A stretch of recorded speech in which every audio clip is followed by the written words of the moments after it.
daw sa mga mangingisda sa Navotas, hindi na pagtutuunan ng pansin ang kalusugan dahil abala sa paghahanap buhay para kumita.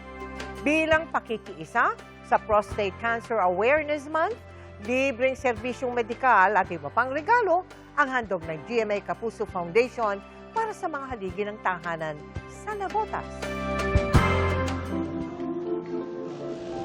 Ngayong maulan, mahina ang huli ng mangingisda sa Navotas na si Romelito.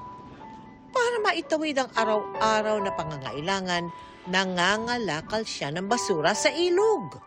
Hindi pare-parehas. Ngayon wala, dahil nag-uulan, malaki alon, malakas ang hangin. Minsan di nakakalabas dahil wala kang minsan pang gastos. Ang mangingisda ring si Ariel, paggawa ng lambat ang pansamantalang pinagkakakitaan. Malalaking bangka. Ang hulihan ngayon, hindi pa tayo pwedeng huminto kasi 3 anak ko pa nag-aaral. Dahil kailangang matustusan ang araw-araw na pangangailangan, hindi rin nakakapagpa-regular check-up sina Romelito at Ariel.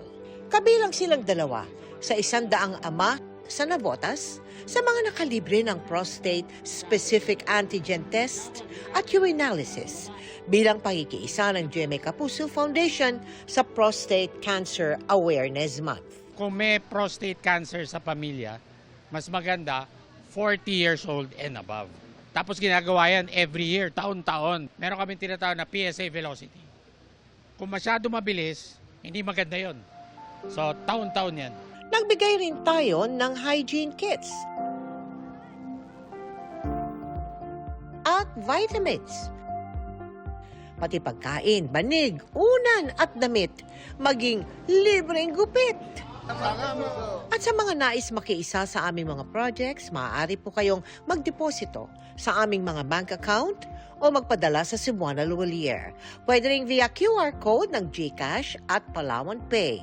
Mag-donate din online sa GBayanihan, Globe Rewards, Metrobank Credit Cards, Lazada at Shopee.